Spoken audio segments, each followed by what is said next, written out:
नमस्कार दोस्तों, astro clinic में आपका स्वागत है। आज बात करेंगे सिंह लगन सिंह राशि के लिए कैसा जाएगा फरवरी 2025 का महीना। दोस्तों, आपके जो रूलिंग प्लैनेट हैं ये अभी शनि की जो मूल त्रिकोण राशि है यानी 10 नंबर वहाँ पे घूम रहे हैं और 12 तारीख को ये ट्रांजिट करके 11 नंबर राशि में चले जाएंगे। दोस्तों, सूर्य देव आपके लगन के मालिक होके छठे घर में घूम रहे थे तो थोड़ा हेल्थ रिलेटेड कुछ हल्की फुल्की प्रॉब्लम हो सकती है, कुछ आंखों से रिलेटेड प्रॉब्लम भी। लेकिन अगर आपने कोई भी वीज़ा या फॉरेन में जैसे होता है ग्रीन कार्ड वगैरह कोई भी ऐसे डॉक्यूमेंट्स अप्लाई कर रखे थे, पासपोर्ट अप्लाई कर रखा था, वो काम आपका 12 तारीख से पहले पहले बन जाने की संभावना है। वहीं धर्म कर्म में भी आप कुछ धन खर्च करेंगे, हो सकता है पूजा पाठ करें, क्योंकि जो 11 नंबर राशि होती है ये शनि की आध्यात्म की राशि होती है।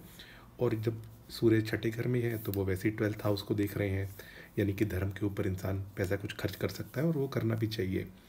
यहाँ ये पूरा ही महीना यहीं पे रहेंगे, यानी 12 तारीख के बाद महीने के एंड तक 28 तारीख तक सूर्य यहीं रहेंगे। तो यहाँ इनके रहने से थोड़ा सा शनि और सूर्य आपस में इनके पिता पुत्र संबंध अच्छे नहीं हैं, लेकिन फिर भी केंद्र का मालिक केंद्र में आके बैठा हुआ है, अपने ही घर को देख रहा है। तो शनि की वजह से जो अभी कुछ पीरियड से आप सेल्फ सेंटर्ड हो रखे थे या कहीं ना कहीं आप में लेजीनेस आ रही थी, तो सूर्य का ये गोचर उस चीज़ में उसमें आपकी एनर्जी भरने की कोशिश करेगा।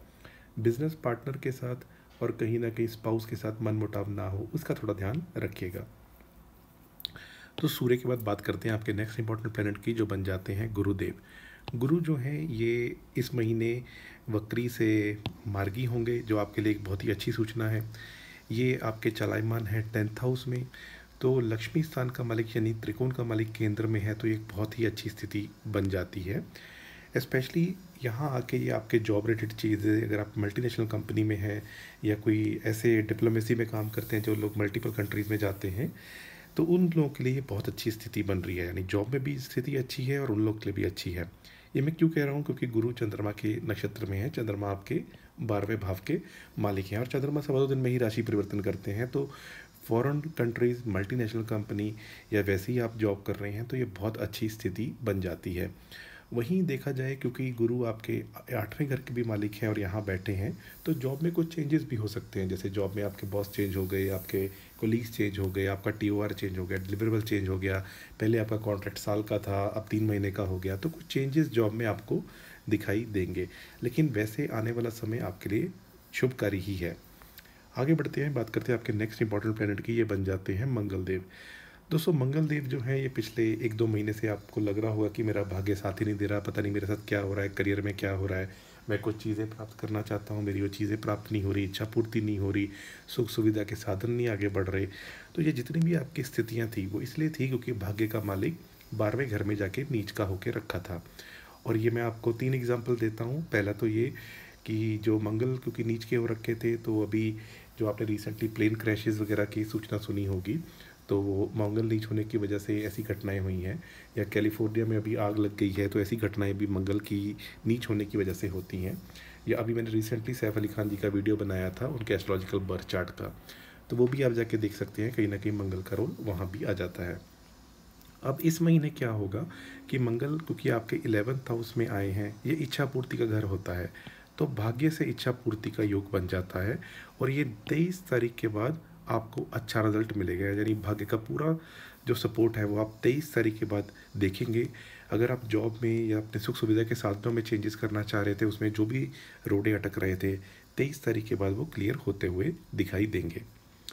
दोस्तों, आगे बढ़ते हैं, बात करते हैं चंद्रदेव की। चंद्रदेव जी जो हैं वो हर सवा दिन में राशि परिवर्तन कर जाते हैं। जैसे आप देख रहे हैं यहाँ पे चंद्रमा लिखा हुआ है और 1 तारीख का मैंने चार्ट किया हुआ है आपके सामने।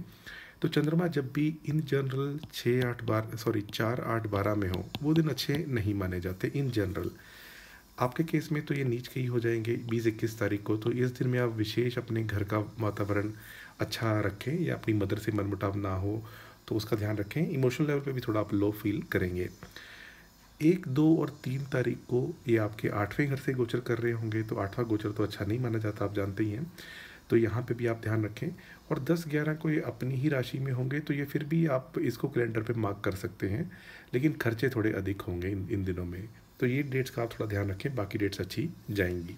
आप चाहें तो इन दिनों में दूध, दही, चीनी, चावल का दान कर सकते हैं और इसके अलावा आप ओम नमः शिवाय का जप भी कर सकते हैं। दोस्तों बात करते हैं बुध देव की। बुध देव इस कुंडली में बहुत इंपॉर्टेंट प्लैनेट होते हैं क्योंकि धन और लाभ दोनों घरों के मालिक यही बन जाते हैं। दोस्तों सूर्य देव की राशि यानी सिंह राशि यानी किसी किंग की या महाराजा की राशि, जैसे हम कहते हैं कि सूर्य को 5 नंबर को राजा से जोड़ा जाता है। तो जो राजकुमार है उन्हीं को धन और लाभ का वो मिला हुआ है, इम्पोर्टेंट घर। अब ये जहाँ भी जाएंगे तो आपको धन और लाभ तो कराएंगे ही कराएंगे, ठीक है, क्योंकि ये दोनों है ही इस चीज़ के कारक, यानी बुध देव।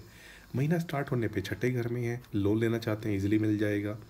अगर आपने कोई व्हीकल परचेज़ करना था, खरीदना था, कोई घर खरीदना था, कोई भी आपकी लोन रिलेटेड काम था, वो इजीली आपका बन जाएगा, यानी धन आएगा। यहाँ बैठे बुध की दृष्टि 12th हाउस पे भी है, तो विदेश संबंधित अगर आपका कुछ ऐसा काम काज है जिसमें धन आता जाता है, जैसे होता है आपने इधर से पैसे लिए उधर दिए, मैं हवाला वालों की बात नहीं कर रहा, मैं उनकी बात कर रहा हूँ जो इंपोर्ट एक्सपोर्ट का काम करते हैं, तो उनके लिए स्थितियाँ काफ़ी अच्छी बनी हुई हैं।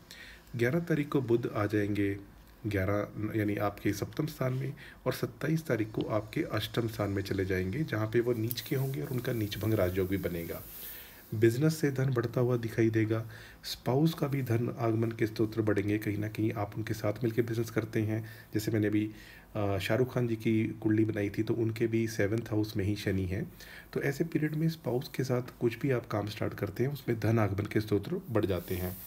जब ये 8वें घर में जाएंगे तो अचानक धन प्राप्ति का योग बनाएंगे, यानी कोई लॉटरी हो गई या शेयर मार्केट हो गया, या कई बार होता है LIC पॉलिसी मैच्योर हो गई, तो ये बुध का गोचर आपके लिए अच्छा ही बना हुआ है। दोस्तों शुक्र की बात करें, शुक्र पूरा ही महीना आपके 8वें घर में है और ये यहाँ पे उच्च चुके हैं। तो कहीं ना कहीं शुक्र, क्योंकि आपके नौकरी भाव के मालिक हैं और 3rd हाउस के मालिक हैं और आपके 8वें घर में बैठे हैं, तो जॉब रिलेटेड चेंजेस होते हुए दिखाई दे रहे हैं और ये अच्छे ही होंगे आपके लिए, क्योंकि शुक्र भी आने वाले कुछ महीने, नॉर्मल इनके गोचर का जो समय होता है उससे 3-4 गुना लंबा पीरियड तक ये यहीं रहने वाले हैं उच्च के होके। तो आपके नौकरी में कुछ बड़े ट्रांजिशंस होने वाले हैं, उसके लिए आप अपने आप को प्रिपेयर कीजिए। और कहीं ना कहीं अगर आप कला के क्षेत्र में जुड़े हैं तो वहाँ भी कोई अच्छे बड़े चेंजेस होने की चांसेस बनते हैं, क्योंकि यहाँ ये राहु के साथ भी हैं और ये 8वां घर है, गुप्त स्थान है। तो अगर आप किसी एक्स्ट्रा मैरिटल अफेयर में हैं तो उसमें आप थोड़ा बच के रहिए, क्योंकि उसमें कहीं गड़बड़ हो जाना, प्रॉब्लम, गुप्त चीज़ बाहर निकल के आ जाना, ऐसा कुछ हो सकता है। ये भी हो सकता है कि कोई आपको हनी ट्रैपिंग करे और उसके बाद आपसे पैसे निकलवाने की कोशिश करे, तो इस चीज़ का आप ध्यान रखिएगा। बात करते हैं शनिदेव की। शनिदेव आपके 6th और 7th हाउस के मालिक होकर 7th हाउस में ही घूम रहे हैं। अब ये शनि जाते जाते, क्योंकि ये अगले महीने यानी मार्च में ये ट्रांजिट करके 8वें घर में आपके लिए जाएंगे, तो ये अब जाते जाते आपको क्या देंगे। अगर आपका भाग्य सपोर्ट नहीं दे रहा था तो अब जाते जाते शनि का ये जो पीरियड है तो ये आपको भाग्य का सपोर्ट देना शुरू कर देगा। अगर आपको अपनी पर्सनैलिटी में लेजीनेस फील हो रही थी, उससे आप बाहर निकलते हुए दिखाई देंगे। आपके कोई व्हीकल प्रॉपर्टी के सुख सुविधा के साधन बढ़ते हुए नहीं दिख रहे थे, तो अब वो भी चीज़ें बेटर होंगी। तो शनि का जो ये इस महीने का ट्रांजिट है ये आपके लिए काफ़ी अच्छा ही रहेगा, और ये गुरु के नक्षत्र में है, गुरु इस महीने हो जाएंगे मार्गी, तो ये बहुत अच्छी स्थितियों में आपका शनि का भी गोचर है। राहु केतु की बात की जाए दोस्तों, अब राहु का थोड़ा सा पीरियड रह गया है 8वें घर में, और केतु का भी थोड़ा सा पीरियड रह गया है। इसके बाद राहु को उल्टा चलते हैं, आपके सप्तम में आ जाएंगे और केतु पहले घर में आके बैठ जाएंगे। तो राहु केतु का जो गोचर है ये जाता जाता डिग्री वाइज आप देख सकते हैं, क्योंकि ये उल्टा चलते हैं तो ये 0 डिग्री की तरफ बढ़ रहे हैं। राहु शनि के नक्षत्र में है और केतु सूर्य यानी आपकी कुंडली के जो रूलिंग प्लैनेट है उसके नक्षत्र में। कहीं ना कहीं केतु की वजह से धन आगमन होता रहेगा, यानी आपके प्रयास से आपको कुछ ना कुछ धन की चीज़ें आती रहेंगी। दोस्तों केतु भी एक धार्मिक प्लैनेट है, जैसे मोक्ष के लिए हम कहते हैं कि 12वें घर में केतु हो या और कुंडली में चीज़ें बन रही हों, तो केतु की जो ये अभी पीरियड चल रहा है जो इस नक्षत्र में है, कहीं ना कहीं ये आपको अच्छे कर्म करके, धर्म कर्म करके अपना आने वाला जीवन या अगला जन्म संवारने की तरफ प्रेरित करेंगे, तो आपका ध्यान इन चीज़ों में बढ़ेगा। वहीं जो है आपको कहीं ना कहीं परिवार की तरफ से लगेगा कि मुझे साथ उनका कम मिल रहा है। कभी कभार ऐसा होता भी है, इंसान चोट खाता है तभी वो धार्मिक होता है, या कोई दिक्कत होती है तभी वो चेंज होता है। तो केतु का एक गोचर आपके लिए पॉजिटिव ही कहा जाएगा। वहीं हम राहु की बात करें, अब राहु क्योंकि 8वें घर से निकल रहे हैं, तो राहु यूजली कोई भी चीज़ जो आप गुप्त तरीके से कर रहे थे, अगर आप CIA में है, CID में है, NIA में है, जो इन्वेस्टिगेटिव एजेंसीज वगैरह में काम कर रहे हैं, तो अब ये जाता जाता राहु आपको अच्छा रिजल्ट ही देगा। तो ये दोनों का गोचर आपके लिए कहीं ना कहीं बेटर बनता हुआ जा रहा है।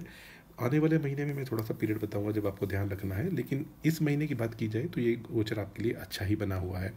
उसका एक कारण ये भी है कि इस घर का मालिक शुक्र है, जहाँ पे राहु बैठा है, और वहीं पे शुक्र आ गए हैं।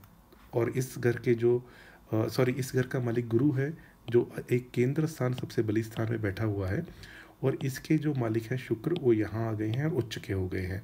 तो कहीं ना कहीं राहु को गुरु और शुक्र दोनों की पावर मिल रही है, ऊपर से शनि के नक्षत्र में है जो अपने ही राशि में बैठे हुए हैं। दोस्तों, ओवरऑल हेल्थ की बात की जाए, ओवरऑल हेल्थ आपकी अच्छी ही रहेगी, कहीं ना कहीं उसमें आपको इम्प्रूवमेंट ही होती हुई दिखाई देगी। फैमिली की बात करें तो फैमिली में अगर आप फैमिली के साथ मिलके बिज़नेस करते हैं तो बहुत अच्छी स्थिति है। फैमिली में किसी पे धन खर्च हो सकता है शुरू के 10 दिनों के अंदर, क्योंकि सेकंड हाउस का मालिक 6th हाउस में बैठा है, तो फैमिली में किसी के ऊपर हेल्थ के ऊपर धन खर्च हो सकता है, उसका ध्यान रखें। एजुकेशन की अगर हम बात करें तो एजुकेशन के लिए स्थितियाँ बहुत अच्छी हैं। 4 तारीख के बाद गुरु का मार्गी हो जाना एजुकेशन में आपको बहुत बढ़िया रिजल्ट देगा। फिर भी आप अपनी मेहनत बढ़ा दें, क्योंकि एजुकेशन एक ऐसी चीज़ है, आपने पढ़ लिया, याद कर लिया, लेकिन एग्ज़ाम में जो लिख के आएंगे मार्क्स उसी के बेसिस पे मिलेंगे। तो आप एजुकेशन आपकी अच्छी ही बनती हुई दिखाई देती है। जॉब की बात की जाए दोस्तों, 6th हाउस में सूर्य, कंपटीशन अगर आप कोई भी लड़ते हैं, कोई एग्ज़ाम देते हैं, इंटरव्यू देते हैं, तो बहुत अच्छा आपको रिजल्ट मिलेगा। वहीं आपके 10th हाउस के मालिक उच्च के होके 8वें घर में बैठे हैं, तो जॉब में चेंजेस जो आपके लिए बढ़िया होंगी आने वाले समय में, वो दिखाई देती हैं। आपका चेंज ऑफ प्लेस भी हो सकता है। वहीं जो लोग प्रेम प्रसंग में हैं और अक्सर डेटिंग के लिए डेट्स पूछते हैं, तो उनके लिए 1, 2 और 3, और इसके अलावा 15, 16 इन डेट्स में शुक्र और चंद्रमा की या तो युति होगी या प्रतियुति होगी, तो इसका भी आप डेट्स का फ़ायदा उठा सकते हैं। अगर हम मैरिज की बात करें तो दोस्तों 7th हाउस का मालिक 7th हाउस में ही घूम रहा है, अच्छी स्थिति बनती है।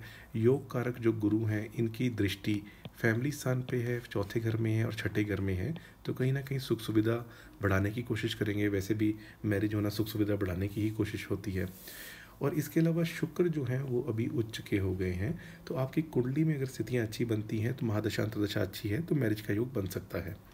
अगर हम स्पाउस की बात करें तो स्पाउस के केस में उनके सुख सुविधा के स्रोत बढ़ते हुए दिखाई देंगे। कहीं ना कहीं उनको अगर जॉब रिलेटेड कोई भी प्रॉब्लम थी, उसमें भी बेटरमेंट दिखाई देगा। अगर वो खुद सरकारी नौकरी में काम करते हैं, तो आपके जो स्पाउस हैं उनकी स्थितियाँ ट्रांसफ़र के योग बनते हैं पहले 11 दिनों में, उसके बाद उनके जॉब में स्थितियाँ अच्छी बन जाएंगी।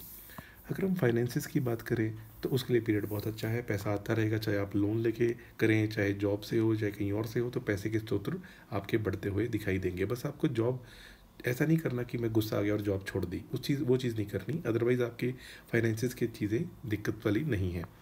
अगर हम ओवरऑल गेंस की बात करें तो दोस्तों योग कारक मंगल 11th हाउस में आके मार्गी हो जाएंगे 23 तारीख से, तो कोई बड़ा गेन उपलब्धि आपको हो सकती है, कोई घर का गेन, व्हीकल का गेन, प्रॉपर्टी का गेन, कुछ भी ऐसा आपको बड़ा गेन हो सकता है। उपाय के तौर पे आप सूर्यदेव को जल चढ़ाएं, गायत्री मंत्र का जाप करें। इसके अलावा आदित्य हृदय स्तोत्र बहुत अच्छा होता है, संडे के दिन करें, अगर हर रोज़ नहीं कर सकते। राम रक्षा स्तोत्र करें, आपके लिए अच्छा रहेगा। और मंगल के लिए आप हनुमान चालीसा करें या हनुमान मंदिर जाएं, तो ये सारे ही उपाय आपको अच्छा रिजल्ट देंगे। तो ये महीना आपके लिए पहले वाले महीनों से थोड़ा बेहतर होता हुआ दिखाई दे रहा है। तो मेरी बहुत सारी शुभकामनाएं, आपका महीना अच्छा जाए। अगर आपको वीडियो अच्छा लगा तो इसको लाइक कर दीजिए, चैनल पे पहली बार आया चैनल सब्सक्राइब कर लीजिए, नोटिफिकेशन वाली घंटी बजाएंगे तो जब भी वीडियो अपलोड होगा तो सबसे पहले आपके पास ही जाएगा। आज के लिए इतना ही दोस्तों, आपका बहुत बहुत आभार।